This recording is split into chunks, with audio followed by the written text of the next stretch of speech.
Welcome to a new episode of Inside the Bag. I'm Ahmed Gafir, joined once again by Mason Viner, and with Maryland football keeping up recruiting momentum heading into August. The Terps now sit at 17 commitments in the 2024 cycle. Yeah, Terps making some big moves here coming down the stretch before fall camp gets going. We've got Media Day coming up tomorrow, Ahmed. But the Terps hot on the trail, closing out some names that have been floating around your big board for a while. Yeah, obviously, last show we talked about 14 commitments, highlighted a couple guys to watch moving forward. And three of those guys have since committed to Maryland. Obviously, the first one was Pilati, offensive tackle Ryan Howerton, who committed to Maryland over West Virginia and Pitt, with West Virginia being number two, a close number two, he said, with 6'5", 315-pound tackle, really athletic, was something that the Pilati coaches have consistently credited him for. So he comes in, addresses a big need as one of those probably, a little bit more advanced incoming offensive linemen. So definitely a big win to add, especially another guy from Pilati. That'd be the third out of Pilati in the last two cycles, joining Daniel Wingate, Alex Moore, who are already on campus. Yeah, and I think everybody watching can take a deep breath after the Terps land this one. We talked about the offensive line in depth on our last show. A lot of takes, I think, is a good way to put it in the class so far. But again, size a priority, and then I think mindset become a big priority for Maryland on the offensive line moving forward. But seeing them close out somebody that had other Power Five suitors that were trying to close down the stretch is big when you look at the offensive line group that they have currently. Yeah, exactly that. I mean, I think, Brian Howerton was a guy that, they just continuously, each kind of film and whatnot, just continuously impressed them. Was They were kind of involved with him even through his junior year, made his way to campus for a couple games. So, did a really good job. And I think it was actually, two things that Locksley even noted during Big Ten Media Days. One was the mentorship program, which, I kind of mentioned on the site in his visit recap. He went in depth about, how he got a chance to meet the journalism school, go in depth on journalism school, learn about Kevin Blackstone and his impact, as well as learn about Maryland's mentorship program, which impressed him, which impressed dad, and mom and dad already had a preference for him to go to Maryland. But yeah, and then obviously the second quote was when Loxie talked about, we know what it takes to win in the Big Ten. We put a premium on the offensive line, and you look at a guy like Ryan Howerton. I think again, it's 6'5", 315, and when you hear one of the first things described about him is his athleticism. And then, off the field, he's a really good kid. So I think this is a guy that they needed. And I said it about Trez Davis, and I agree. It extends to Ryan Howerton. These were two guys I thought that were in Maryland's wheelhouse that they should not have lost and were good quality pickups from in-state targets. Yeah, I couldn't agree more. They have to circle guys on your board every year, and for the Terps, it's always been getting those local guys that you see on campus constantly. They put a lot of time in, money, effort, however you want to phrase that. There's a lot that goes into when you hear guys that have been on campus sophomore, junior year. Those are your guys that, you generally have had the time to evaluate, both personality wise, which I think is something that I can't stress enough. Every time you hear Locksley talk these days, it seems like he's talking about the personality of his team and what they've been able to build now over his tenure.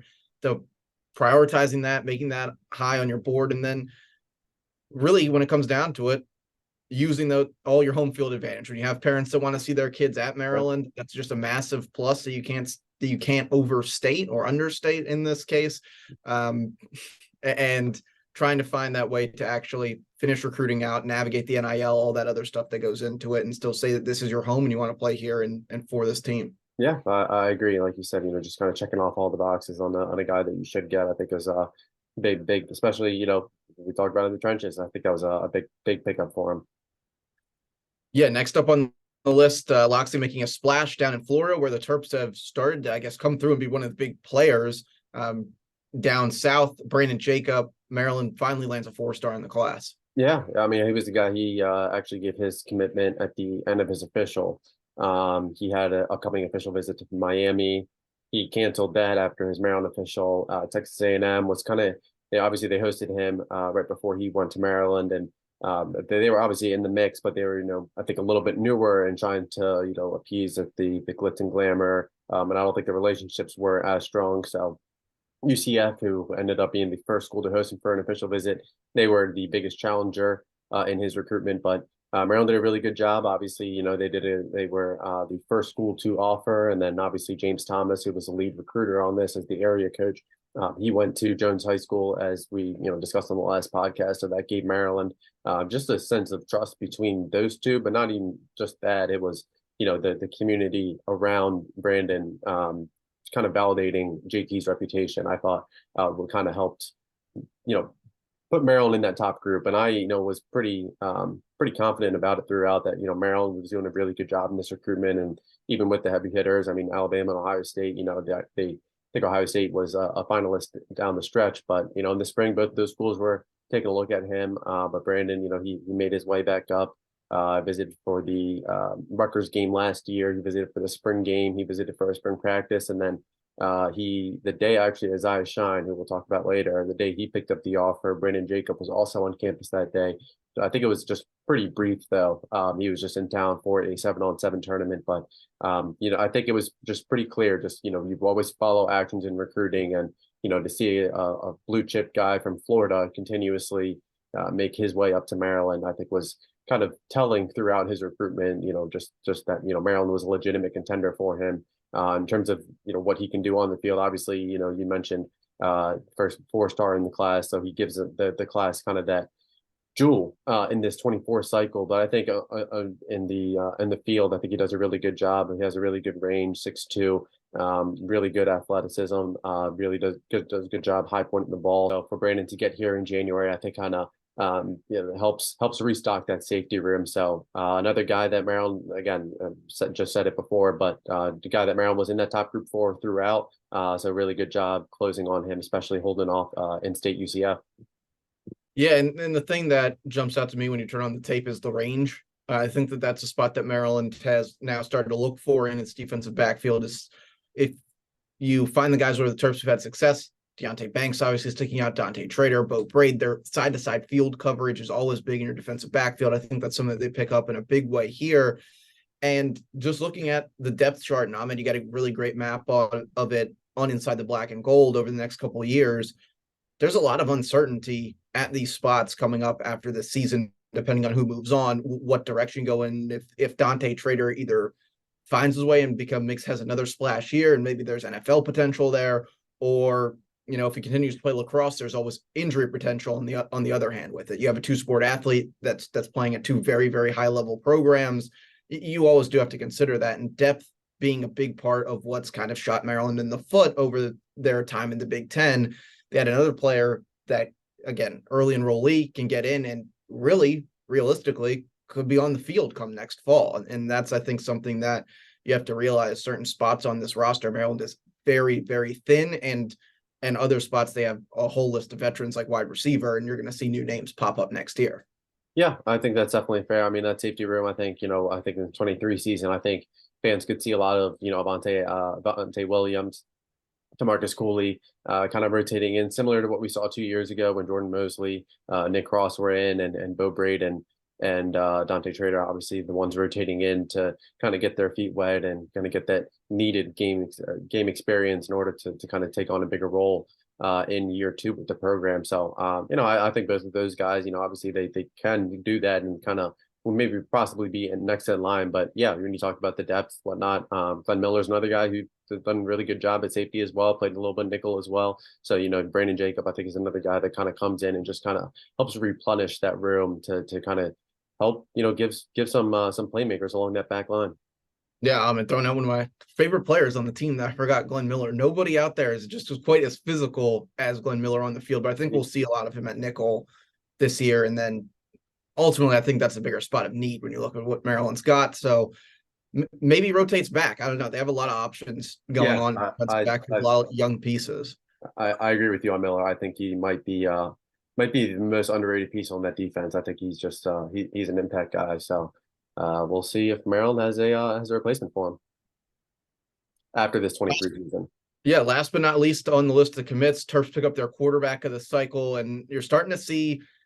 I think this is where you're seeing the biggest recruiting roadmap for Maryland, that they're evaluating multiple quarterbacks and looking to pick up at least one per cycle. Terps grabbed theirs out of Virginia in a recruiting battle for 3 or 4-star, depending on where you look, Christian Martin. Yeah, I think this was a guy. I mean, he was, again on kind of Inside the Black and Gold. I thought his comments kind of after the official visit were kind of glowing, and I talked about just kind of highlighting, Maryland's strengths and what kind of stuck out both on and off the field. He talked about, Josh Gaddis, Mike Locksley's resume. He talked about the mentorship program, and Christian Martin. Last year you got to consider that on the field, he combined for 43 touchdowns. That includes 30 passing touchdowns, I believe, nearly 2,400 yards through one interception, and then off the field, he's in a program at Highland Springs right now that he's going to be able to graduate next June with an advanced degree.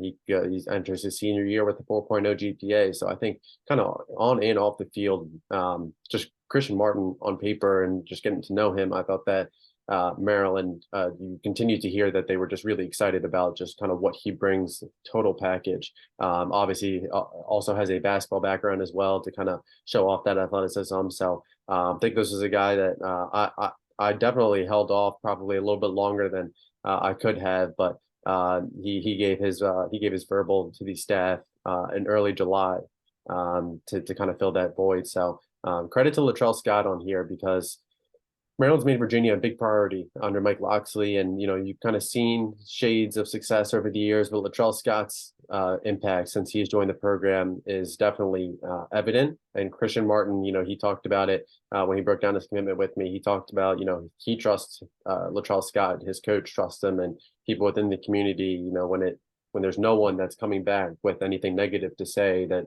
speaks volume to him as a person. So. Latrell's reputation really helped Maryland in this recruitment. And yeah, like you talked about, want to bring in at least one quarterback every year. That's the goal. So we'll see. I broke down how to kind of look in a quarterback room that does not feature Talia Tagovailoa, which sounds a little bit weird to think about, but Christian Martin could be a possible depth piece next year. And we'll see. I've heard some Byron Leftwich comparisons to his game, so we'll see how he develops in Couch Park. Yeah, and you mentioned, I think, kind of the number one thing that I wanted to bring up, which is what does life after this season look like for the program in that quarterback room? Obviously, we saw what Billy Edwards can do, or a little bit of what Billy Edwards, who's still a guy that I feel like his name's been thrown out a lot for a guy who's only been with the program for 1 year, has a lot of eligibility left as well. And then we have other pieces that have come into the program like Cam Edge, who have, came in a little bit early, have had that opportunity to develop. And if you just keep stacking that position up, sure, you're going to have guys who are going to transfer out looking for playing time. Things are going to happen. That's just modern college football. But you have to give yourself options, and we've all seen what happens when this program really doesn't have any options. It's really good to see them stack up a list of players that have positives and have similar skill sets as well. I think that's something that really, when you look at this list of guys that they're going to have, you see the type of player they're looking for, and that's something you've seen in the wide receiver room where we've seen success, and something they probably needed a quarterback when they had Max Bortenschlager and Piggy on the same roster. Those guys not really running the same system. Oh, I was gonna throw it back even further and give a shout out to Devin Byrne, Sean Petty. I mean, yeah, you talked about being in position to be just ready if it gets to the fourth, fifth string. Obviously Maryland, I think they've kind of continuously upgraded that quarterback room. I think even when you look at year one, I mean, even the 2020 season, Eric Najarian, who was, trusted, there was experience, but at the end of the day, you're still turning to a preferred walk-on, starting in a conference game. And there's not a lot of Big Ten teams where you can say, hey, I'm going to be competitive, or I'm going to be able to turn the corner when, that is your possible depth. And, that's not a shot, but you definitely can tell that, just the talent level through the years is just continuously grown, like you talked about. And then like I mentioned, just what Christian Martin does off the field. I think when you look at the type of person, the type of people that you're recruiting, and then obviously you think about quarterback, the type of quarterback that you want, that is the face of your program. Christian Martin kind of checks all those boxes. Yeah, looking ahead now, a couple names to track. We'll start it off with the local guy here to us in Montgomery County, QO's Jalen Harvey. Ahmed, Penn State, Maryland, really the names circling around. Yeah, I think Florida, I think kind of that official visit maybe kind of helped creep or, open up that recruitment a little bit more. based on, what I've heard, I think USC, I thought they actually put out a pretty cool video when they sent him the official offer. But it seems to be Maryland and Penn State were the primary two schools. I'd initially heard that Jalen was expected to go to Penn State this past weekend for Lash Bash, but he did not visit Penn State. Was also told he didn't visit Maryland. So sounds like those two are still battling down the stretch. I think I talked about JT for James Thomas for Brandon Jacob, excuse me. He's also leading for Jalen Harvey here. Head coach Mike Loxley. There's a lot of pieces that are kind of driving this, but think sounds like a decision will probably come this summer, but it doesn't sound like anything is set in stone. He initially was planning to commit July 4th and then flirted with a potential mid-July commitment date. So we'll see what materializes, but as of right now, the buzz is Maryland Penn State kind of jockeying for position right now. Yeah, possibly one that we'll be talking about early signing day coming around. We'll see. Next, Terps looking to strengthen up that wide receiver room. We just already talked about Maryland making some inroads in Virginia. How's it looking for Mekhi White? Yeah, he was back on campus again this weekend.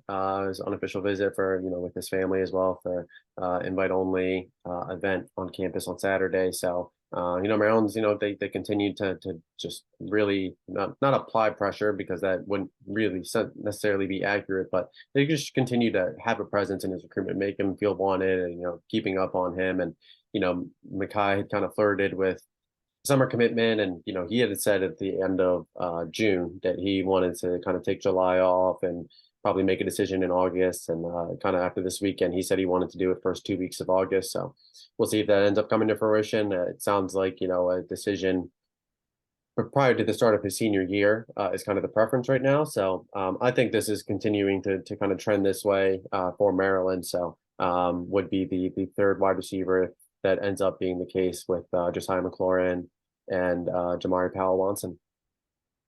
Yeah, going back down to Texas, I think is Glenn Miller from Texas, bringing that one back around? Florida. Okay, so well, there you go. I got it wrong. But Terps heading down to Texas, looking at some offensive linemen, and I know that there's been a lot of circulation on the hot board about this one. Yeah, Samir Camacho. Yeah, he's got Maryland and Duke, UTSA in the top group. He had TCU was in the mix as well at one point after a camp. Cal was in the conversation, Kansas, but he ended up focusing on Maryland, Duke, UTSA, and the buzz initially was Duke. It sounds like Maryland's kind of also doing a good job with him.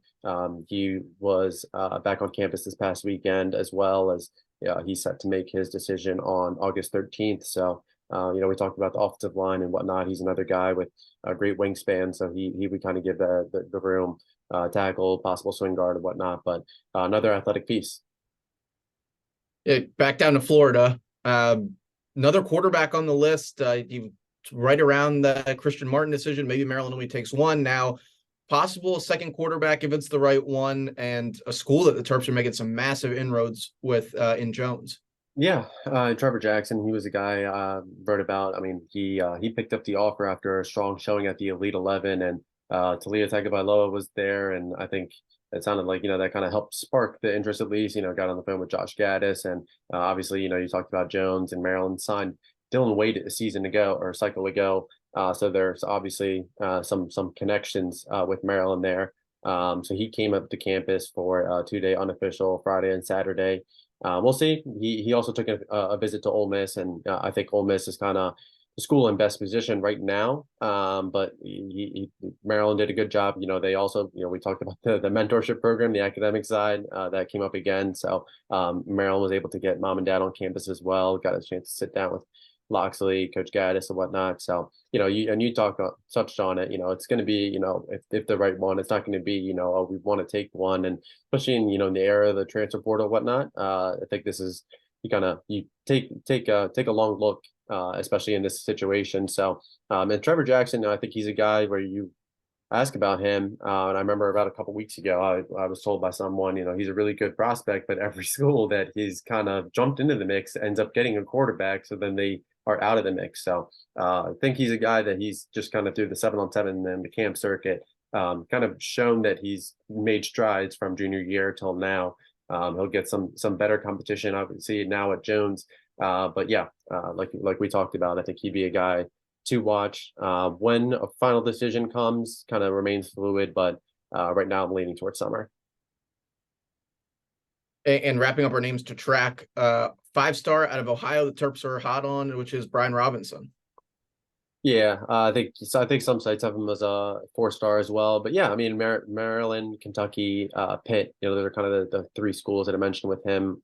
Penn State, kind of in the mix. From my understanding, Penn State is looking at Jalen Harvey pretty hard as well, and Jalen Harvey is kind of priority A right now. And if Jalen Harvey goes elsewhere, which elsewhere would probably be Maryland, then Penn State it would jump back into the mix. But if Harvey goes to Penn State kind of jumps out. Michigan was a school that was previously mentioned with him, but sounds like that's kind of faded over time. So we'll see. He's another guy that I've heard that it sounds like a summer decision, but won't be shocked if he ends up taking it into the fall. He's a guy that we talked about Justin Okoronkwo from Germany, the linebacker who flipped to Alabama last month. He's another guy who comes from the Brandon Collier tree. So we'll see, you know, how Maryland's kind of able to turn the tide there, but you know, they're still in the thick of it. We're able to get him on campus for a last minute official visit back in mid-June. So they've steadily been in the picture since. Yeah, and other names floating around. Terps still looking around, a couple local guys on that list as well.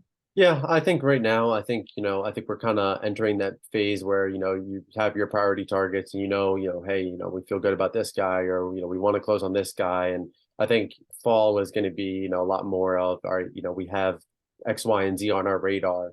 We want to watch him in person, see how how he develops, and then, you know, from there, see what materializes. And, you know, I'm not ruling it out. It's possible, but historically, you know, Maryland has kind of tried to shy away from mid-season OVs, and the primary reason why is just because you're just not really getting as much time with the kid when, you know, you're dealing with games. I mean, Saturdays are really tough to really sit down and connect with kids. So get some of these kids on campus for unofficials, get a chance to, you know, see the atmosphere, and then bring kids in December once you kind of have a better feel for, hey, you know, what we're going to need, maybe another defensive lineman or two more offensive linemen. So you know, you touched on other names to know.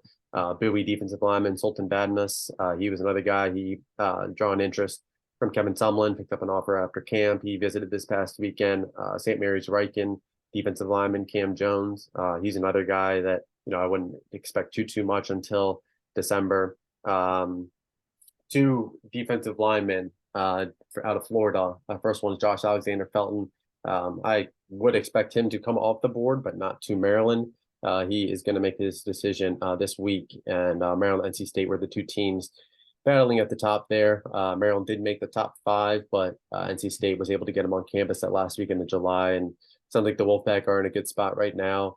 Sincere Edwards, Pitt is the main competition for Edwards, who backed off his commitment to UCF, and he's told me that he's very likely to take an official visit in December to Maryland. Whether that holds true, we'll see. But for now, you know, Maryland's done a good job with him. He's been on campus before for spring practice, so there's familiarity there. And then another guy would be Michael Matthews Canty, Syracuse Verbal, who's linebacker safety. Sounds like he's more of a linebacker for Maryland, though. He was back on campus this past weekend, and he'd be another guy that, you know, maybe he comes back for a game on campus, but if an official visit does happen, I would expect it to be in December.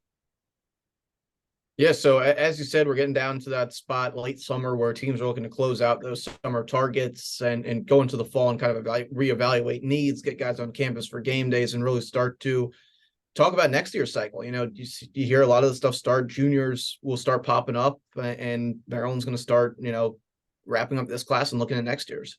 Yeah, I mean, this past weekend, it's come across really in a lot of the visit feedback, but, you know, it was a lot more relaxed, but, you know, it was, you know, primarily bringing in your 24 commits, you know, some of your top 2024 targets, but, you know, primarily the visitor list was a lot of 2025 guys. So kind of laying the foundation there. On August 1st, obviously you're able to officially reach out and you know, initiate direct contact with the 2025 class. So definitely laying the foundation, and then start to bring some of these kids in for game days next month.